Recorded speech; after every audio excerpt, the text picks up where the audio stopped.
All rise. The Arizona Court of Appeals, Division 1, is now in session.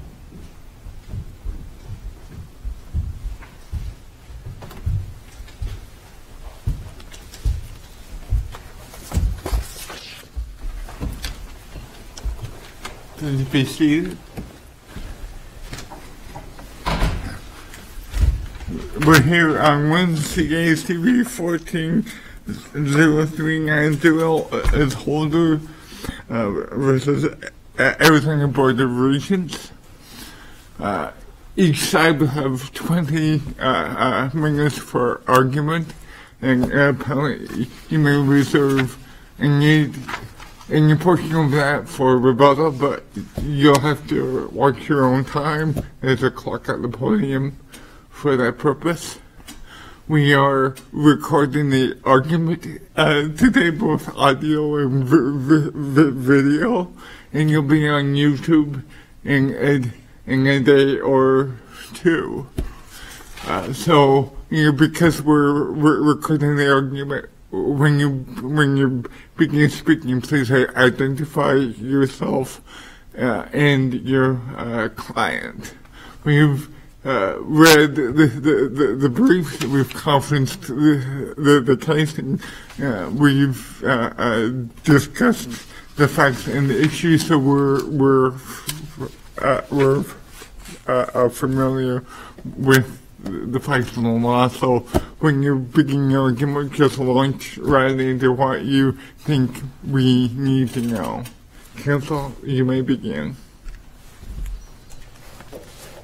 Thank you, Your Honor, and thank you for that warning that we're going to be on YouTube. As a housekeeping matter, let me first say that my name is Kim Lowe with Jennings, Haug, and Cunningham. We're representing Holder Construction Group. Mr. Bill Headley, representative of Holder, is also in the courtroom today. If it may please the court, because Carter and Burgess and Holder make similar arguments, and in order to avoid repeating those arguments, Mr. Holm, representing Carter and Burgess, and I have agreed that I will take the first 10 minutes, of which I would like to reserve 2 for rebuttal, and then he will take the next 10 minutes.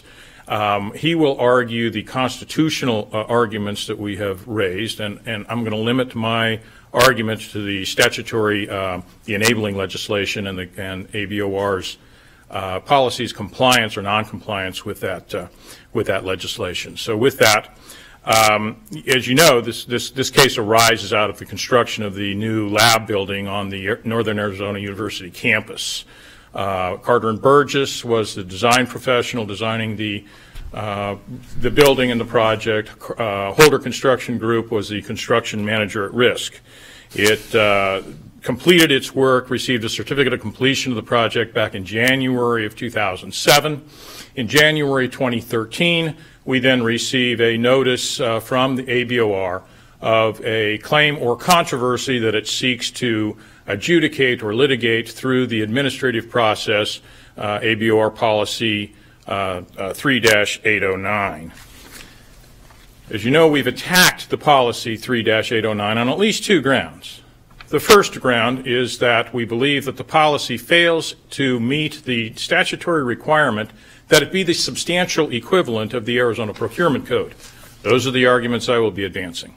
The second ground is that the policy deprives Holder and Carter and Burgess of fundamental due process rights in that the litigant, the Arizona Board of Regents acting through Northern Arizona University, is also the judge in the case. So Isn't it sort of akin to an arbitration clause, though? No, it's not, Your Honor, and I don't want to step on Mr. Holmes' arguments. Well, I'm not addressing that at a constitutional level, just at a contractual level. I mean, you can agree to have Aunt Mildred decide your case in a contract. So long as Aunt Mildred is not the litigant in the case, sure, we can agree to that.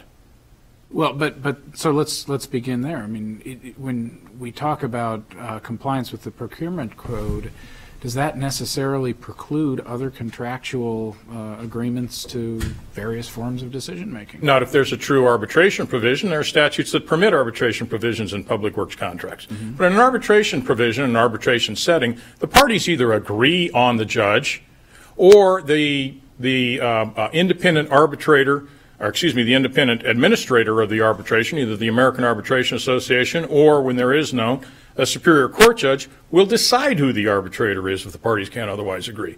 But in no instance is one of the parties the arbitrator in a true arbitration provision or context. Well, I'd follow up, but I sense that will invade your division of time, so go ahead. I'm happy to address it if I can, Your Honor. Now,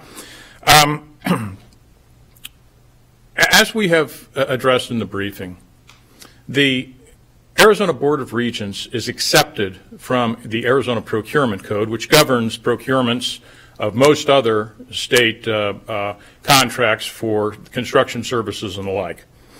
The statute says, however, that the Board of Regents shall adopt or may adopt its own procurement code, but that procurement code shall be the substantial equivalent of the Arizona Procurement Code.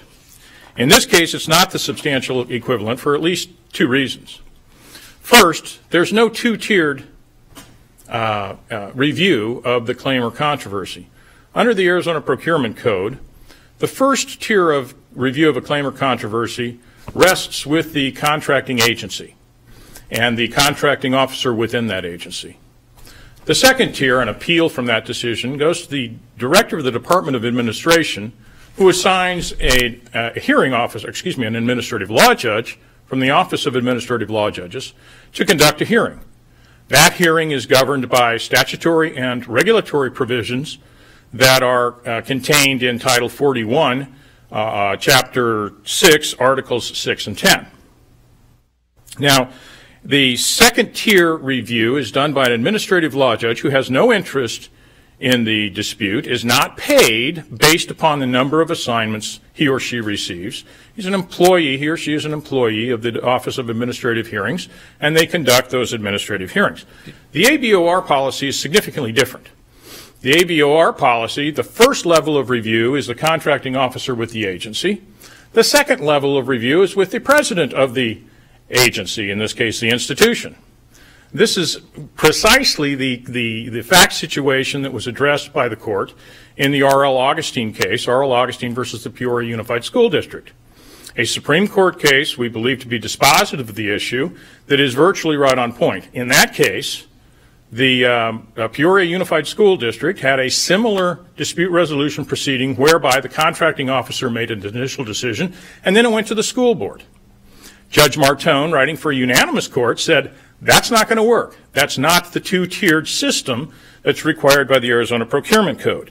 In that case, the enabling legislation that permitted the school district to adopt its code said that the code must be, the code must be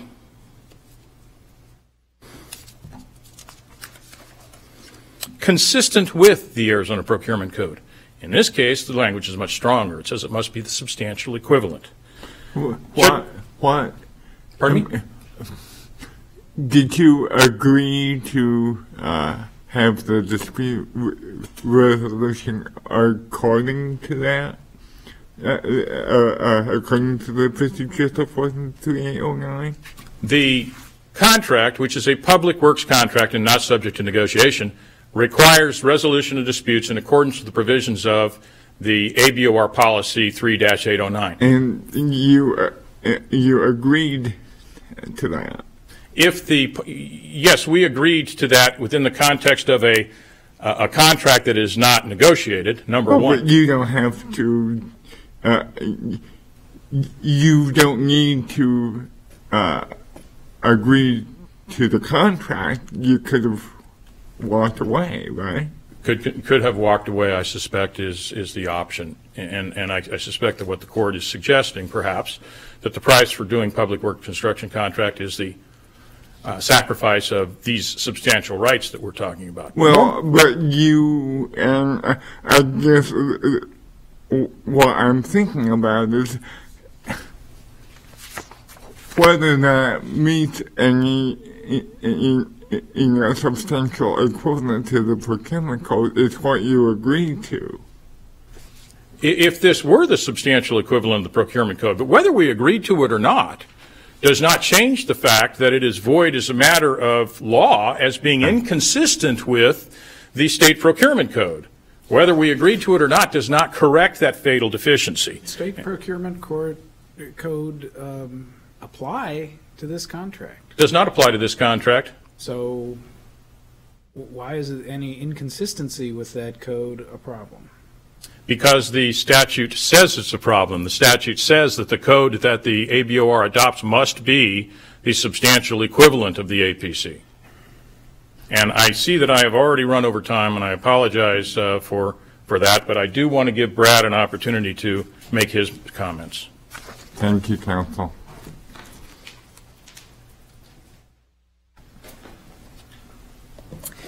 May it please the court, my name is Brad Holm. I represent the designer Carter and Burgess. A professor of ancient scripture, or Greek or Hebrew, could have written the operative contract provisions in this case because they follow an ancient chiasmatic pattern. That is, it's not the first or the last sentence that's the most important, it's the sentence in the middle. I'm told you're technologically capable, far more than I, and that you can pull up on your iPads pages 3 and 4 of our brief. I have the operative contract provisions on page 3 and 4 numbered. The 9 sentences in those operative provisions are numbered. I have them in paper form, and if it pleased the court, it would be better I could hand those to the court. But my argument will center on those 9 sentences because those 9 sentences give you an opportunity to decide this case without reaching the constitutional argument. And assuming you've read both R.L. Augustine opinions, you know that a panel of this court made an excellent, in-depth constitutional analysis of the issues in this case in R.L. Augustine Court of Appeals decision, but the Supreme Court vacated not the constitutional analysis, but decided it on another ground. So assuming you don't want to be in that pattern and you want to decide it on a ground that the Supreme Court, if we get there, would not say you chose wrongly, I'm trying to give you that option. And that option turns on the operative language. It happens to be in the construction contract, not in the design contract. I represent the designer, but my design contract says that for this kind of dispute, we look to the construction contract. And the construction contract, we look specifically in that contract to Article 11 of the general conditions. Article 11 has only one section that's in any way, shape, or form relevant, and that's 11.2. 11.2 has 9 sentences. The chiasmatic middle sentence is sentence 4. Sentence 4 says, and by the way, the title of that section is called Dispute Avoidance and Resolution. So naturally the reader would look to those 9 sentences to find out how we're going to avoid disputes and resolve them. Here is sentence 4.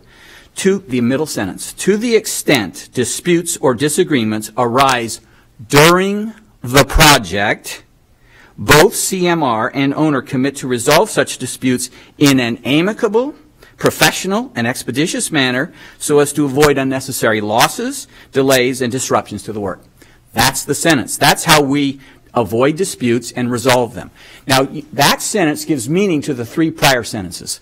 The 3 prior sentences talk about things like, during the work we will communicate regularly. During the work we will have on-site design and contract meetings. During the work, the architect, in that case my design client, will keep minutes of that and assign responsibilities. And then we come to the key sentence, sentence number 4, and sentence 4 gives meaning to the 5 sentences after that. Each of those 5 sentences uses this phrase, the disputes or disagreements, or the dispute or disagreement. The antecedent of that phrase is in sentence 4. Again, sentence 4 says, to the extent disputes or disagreements arise during the project. So let's look at sentence 5. It says those disputes and disagreements must be resolved at the project level by the guys who are working in the field, the project engineer, the project manager for the contractor, and the project manager for the owner. Sentence 6 says if they can't do it, then it goes to the senior representatives of each of those 3 parties. The senior representatives then will decide or take up the dispute or disagreement. Antecedent, sentence 4.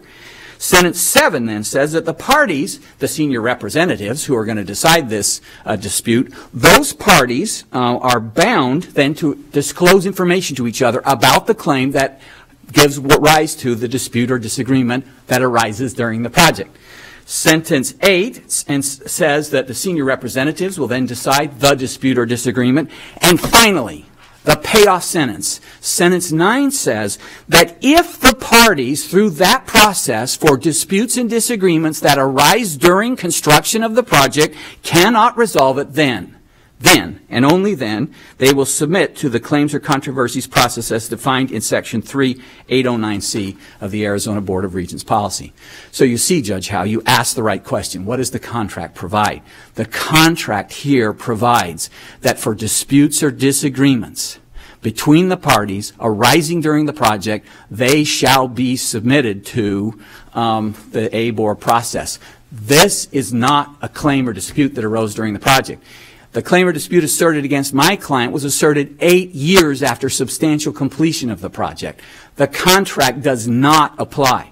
They have said in other contexts, they meaning ABOR, have said in other contexts that perhaps we should look at 12.1 of the design contract. 12.1 of the design contract, which I think is on page 66 of our appendix, makes crystal clear that it does not apply to disputes between the owner, which is ABOR, and the designer and contractor. Those are governed by 12.3. Again, 12.3 never mentions policy 3809. It never says we go to 3809 to resolve those. We go to the default for all disputes of a public works construction project, and that is to court. We don't go to that process unless there is a dispute or disagreement that arises during the project. Now let's talk about the constitutional issue. I have only a minute or two. You have already addressed this issue, and you have already decided this issue in our favor. A panel of this court has decided this issue twice, as a matter of fact. The first was R.L. Augustine 1, the Court of Appeals decision.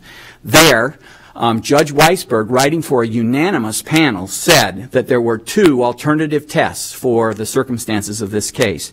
The first one is that the officers acting, and this is on page 396 of 183 Arizona.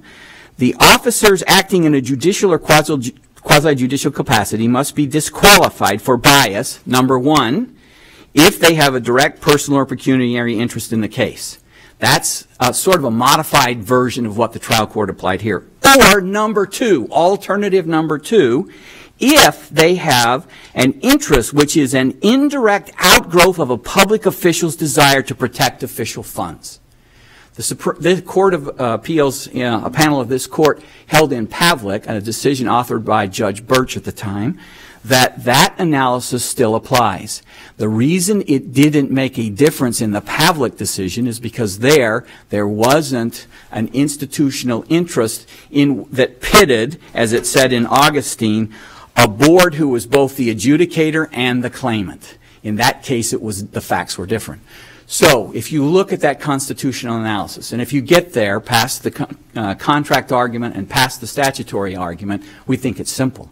The court's already decided that issue in two well-thought-out decisions, most importantly the Augustine decision, and in this case, the trial court committed reversible error by determining as a matter of law that a provision in which ABOR is a party and the litigant is constitutional. The court specifically could look at Exhibit 3 to record item number 26. Exhibit 3 is the claim that they filed with ABOR. The claim has the name of the court above, and guess what the name of the court is? The president of NA University. It has the claimant, NA University, and it has a demand for relief in it on behalf of NAU University, Northern Arizona University. And that is a direct violation of the constitutional principles announced in R.L. Augustine, the Court of Appeals decision. Thank you. I reserve the rest of the time with Mr. Lowe. Thank you, counsel.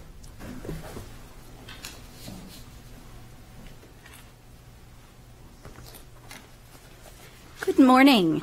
May it please the court, my name is Kim Demarshi, and I represent the Arizona Board of Regents and the president of Northern Arizona University in this case.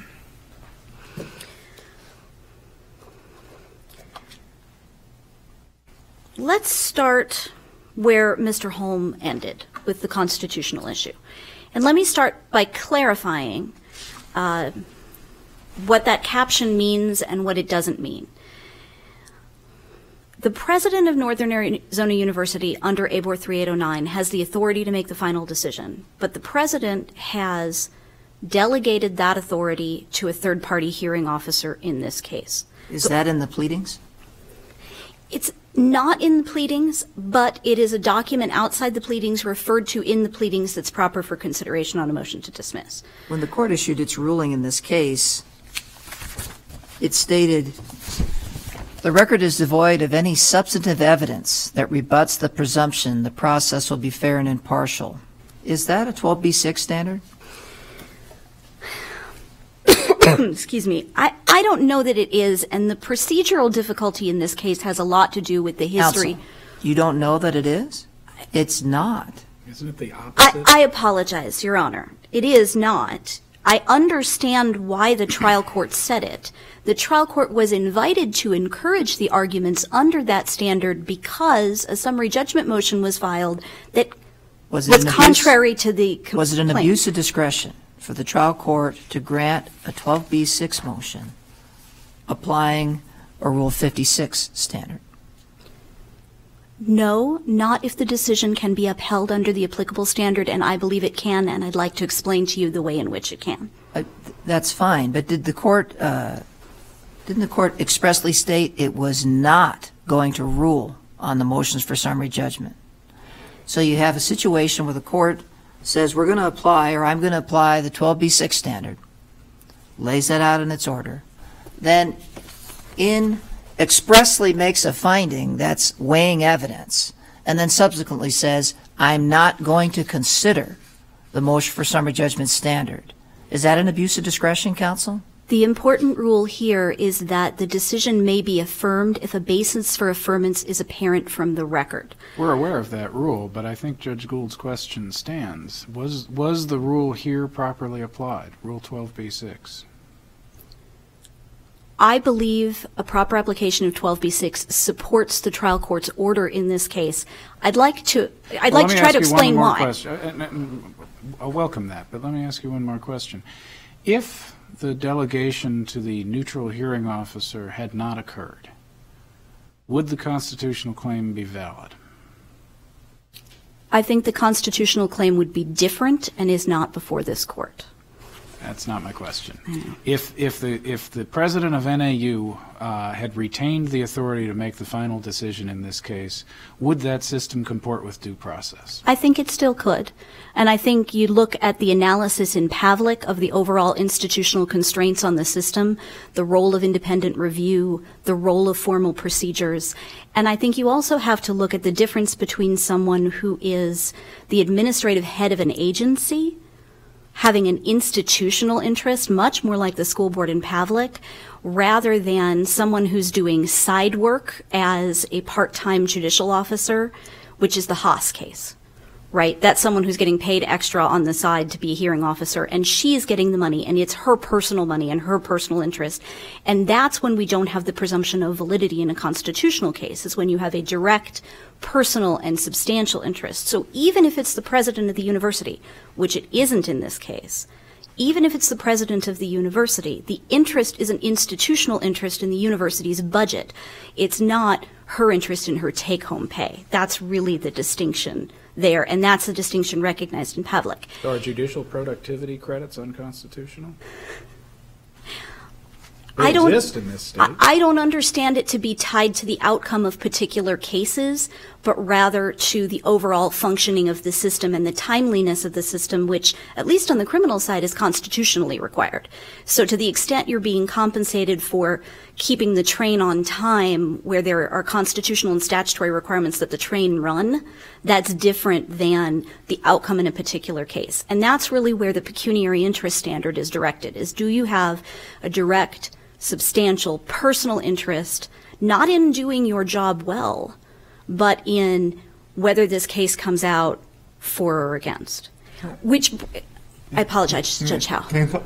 I take from your earlier conversation that you believe that despite what the trial court said, that the trial court was nevertheless correct under 12b6 analysis, and I'd like to hear that. Certainly.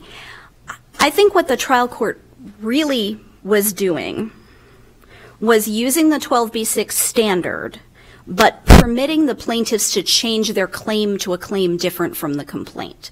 So the complaint's constitutional argument is based entirely on the role of the NAU president.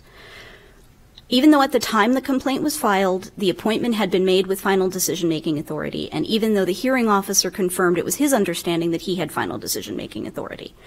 We file a motion to dismiss, point that out, appropriately relying on documents referenced in the complaint that are appropriate for consideration on 12b6.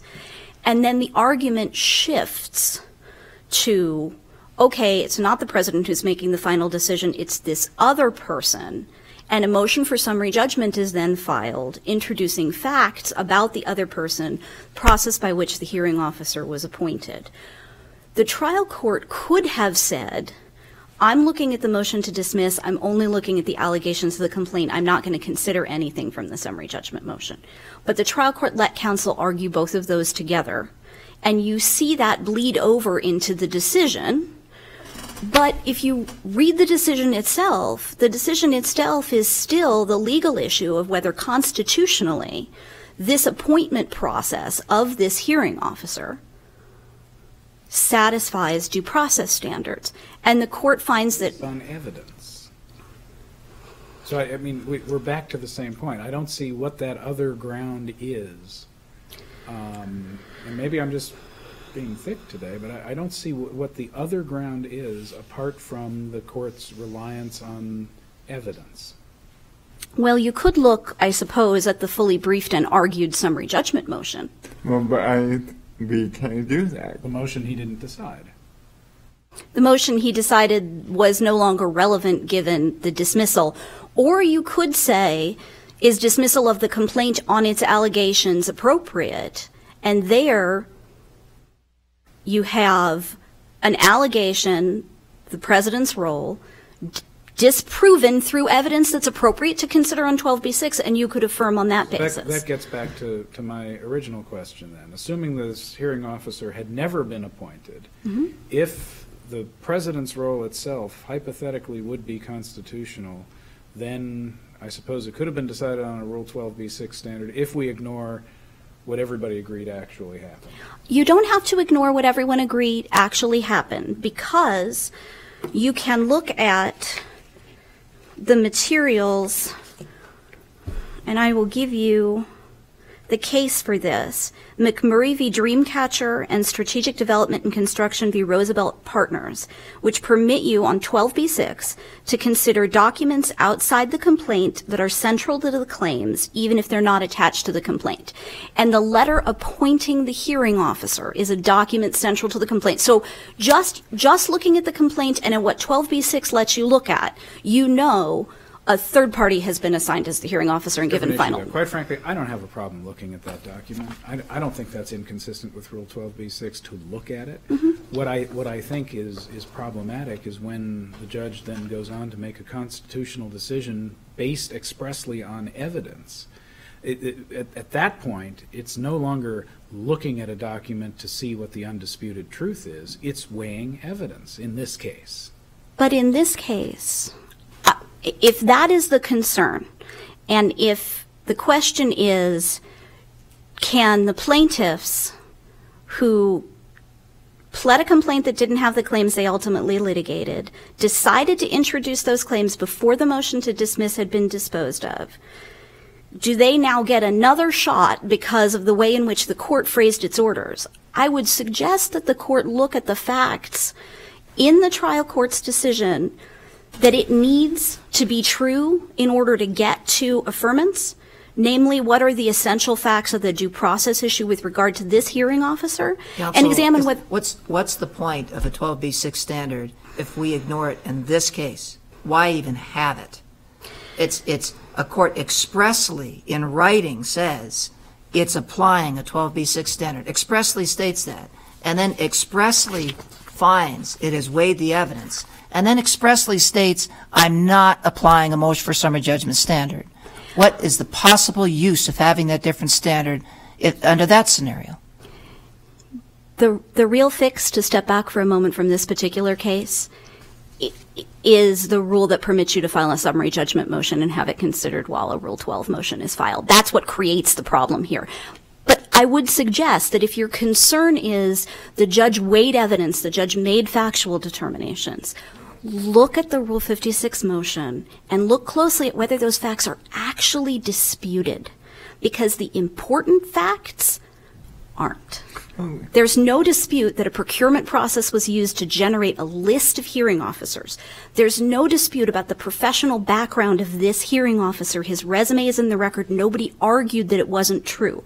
So if you're talking about facts that are outside of the complaint and your concern is 12b-6, those facts were introduced in a process in which all parties participated, to which the plaintiffs consented, which the plaintiffs initiated. And the facts at issue aren't weighing disputed facts. They're looking at undisputed facts. But it sounds like you're asking us to rule, practically speaking, on a Rule 60 or a Rule 56 motion that the court said it wasn't going to rule on.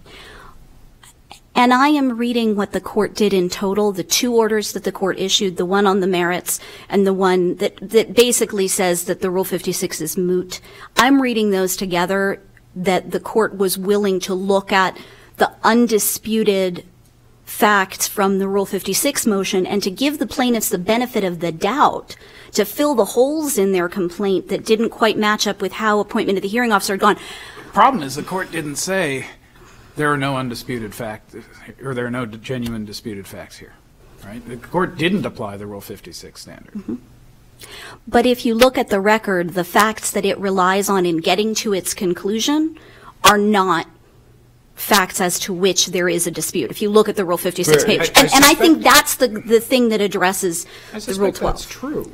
But is it the kind of thing that this court can simply overlook? I mean, there are briefed motions out there that have a certain standard. The court's required to say, before it grants such a motion, there is no genuine dispute of material fact here. The court didn't say that. The court expressed a weighing concept. And it may be that everything you say is actually true. But are we allowed to look at that? I think you can look at the record and see if there was weighing involved in reaching those conclusions. And I think that if the plaintiff seeks the opportunity to expand the claims in their complaint, so you've either got to say you're stuck with your complaint for 12b-6. On 12b-6, you can look at the appointment letter. The president isn't making the decision. You haven't stated a due process claim. Your complaint is dismissed. You can do that. But if you're going to let them open the door to, okay, the president isn't making the decision, someone else is, but let's tell you about the someone else, then everybody gets to tell you about the someone else, and you make the decision on undisputed facts regarding the person who's making the decision if you can. It's almost a procedural sword and shield problem. Either they're stuck with their complaint. Counsel, why couldn't they amend their complaint? They never sought leave to do so, and they certainly could. What you're saying is somehow they've gained some tactical advantage now, and they should be stuck with that original complaint, and they could never amend it, and now that the horse is out of the barn, they shouldn't be allowed to have that opportunity. And I don't follow that. I think it's a pretty liberal standard for amending a complaint. I don't think that's the standard. I think that when they have effectively amended their complaint by changing the allegations on which they rely through the briefing and through the summary judgment, that both parties have the advantage of being able to discuss that later asserted factual scenario. And if, based on the information in the record, this court can find, without having to resolve disputed facts, that a constitutional claim has not been made, it can do so. That's what I mean by it being an even-handed standard. If they are de facto amending their complaint, then our undisputed information regarding that ought to be appropriate for consideration. Do I wish the trial court had framed it differently? Very much so. I would note there's one other issue with regard to amending the complaint, though, and getting to these other allegations, and that's the exhaustion of administrative remedies issue. An exhaustion of administrative remedies isn't a procedural gotcha. It isn't, well, you didn't put it in your complaint, so it's not okay. It's a very real consideration grounded in this court's and the Supreme Court's case law, which is to say, By and large, if you have a problem about the administrative process to which you are assigned, you must go through the administrative process and you must exhaust all of your arguments there, even if your argument is a due process challenge. What happened when the complaint was Let me pled? ask you a question about that. Does the ABOR procedure that's incorporated, does that permit these parties to challenge a hearing officer that's appointed by the university president? It does not prohibit them from doing so. It doesn't limit what they're allowed to do. And the doctrine of exhaustion of administrative remedies certainly permits them to do that. It's silent on that, but you are conceding today that they could file that challenge? They could. They could litigate that. That's actually what happened in the Haas case, interestingly. They went through their entire administrative process, and they actually had testimony at their hearing regarding all that information about how the hearing officer got appointed. That's all from the hearing. That's where it was developed. Here's why that matters to changing the allegations of the complaint. ABOR, when the complaint was filed, in its motion to dismiss, said, this is a very narrow complaint. It's about the contract provisions, and it's about the role of the president. Because it is so narrow, because factual development is not required on those issues, we believe this is appropriate for consideration now without exhausting administrative remedies. It seemed more efficient at the time. Looking back at the time frame, I'm not quite sure it was more efficient. We said we are reserving the right to reassert exhaustion if the facts expand.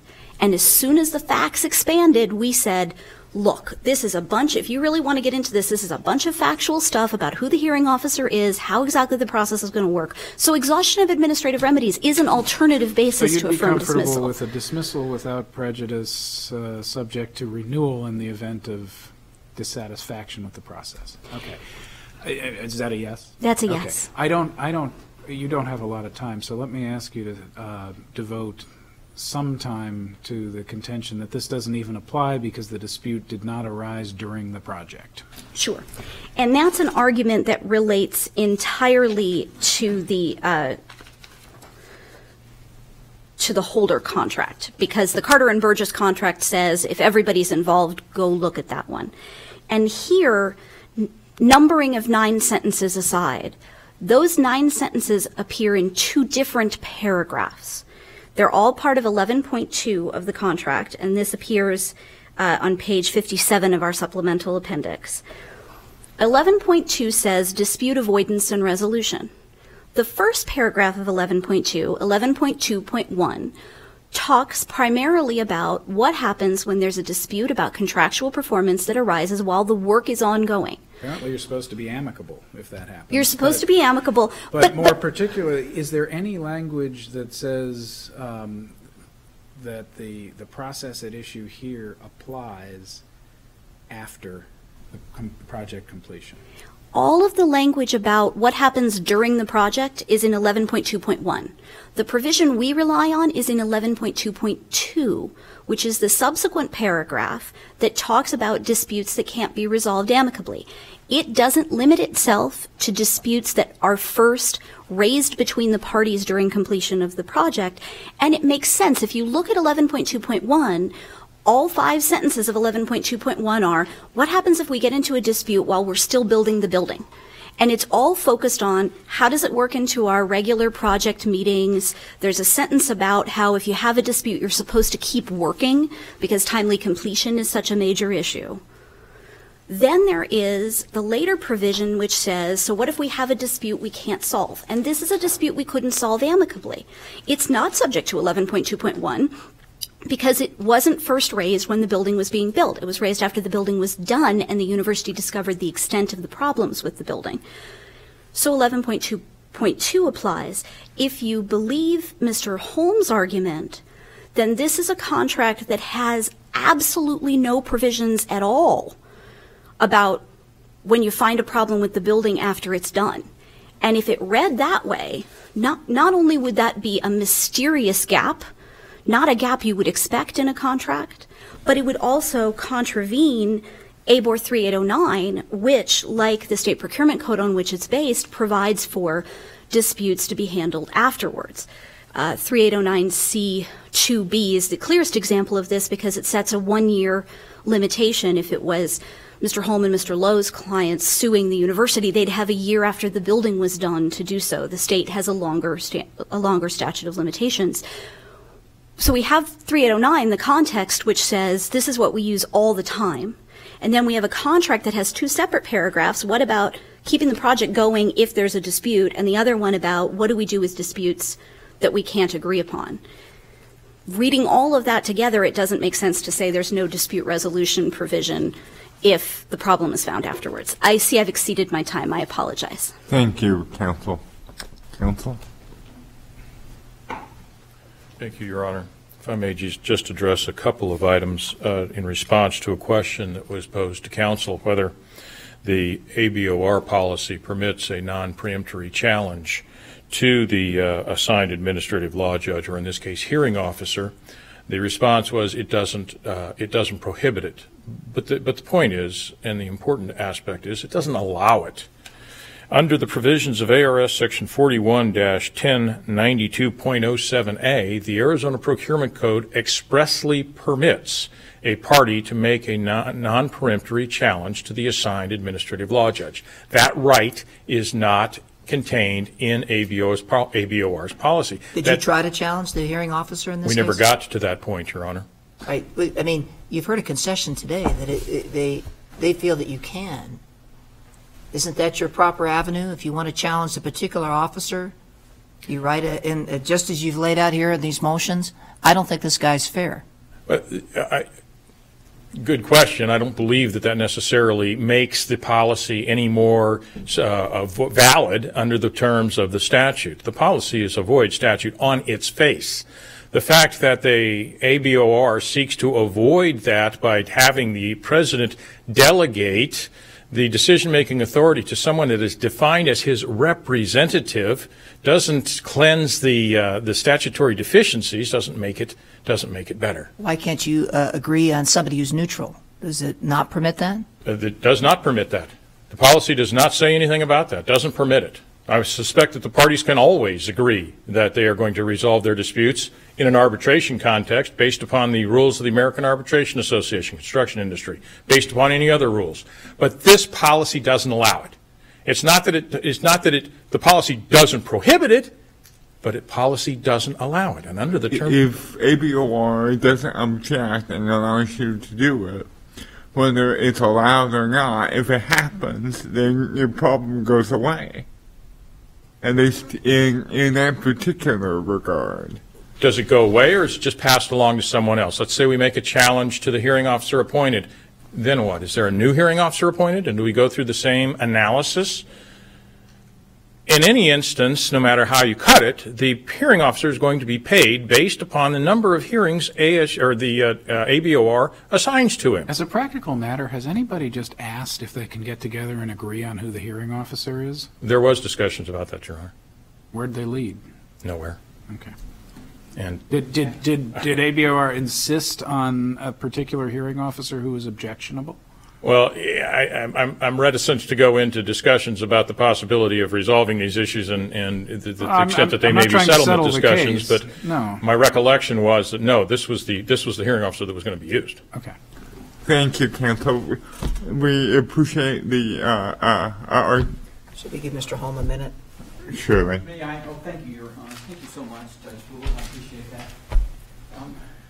May it please the Court, thank you so much for indulging me a minute. Number one, we attacked the hearing officer on all fours in our summary judgment motion. We said this hearing officer had never before ruled against ABOR or its universities in any of the 8 claims that had appeared before him.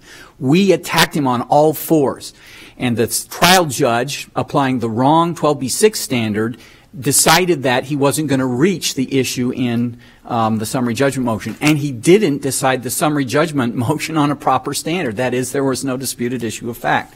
Number two, we specifically asked for leave to amend because for the very first time in the oral argument, the next to the last thing that Mr. DeMarchi said before Judge Gama was that that's not really stated the way they've argued it here in their pleadings, Your Honor. And so we said, Mr. Lowe specifically said, Your Honor, you shouldn't decide a 12b-6 motion without granting us leave to amend. If you're going to decide it on that technicality, we should be granted leave to amend. And he asked for leave to amend. And that's in the That's record number 78, page 47. It's very explicit what he asked for previously. On that basis, thanks for the extra time. Appreciate it. Thank you, counsel. We'll take this matter under advisement and issue a decision in due course. We stand adjourned.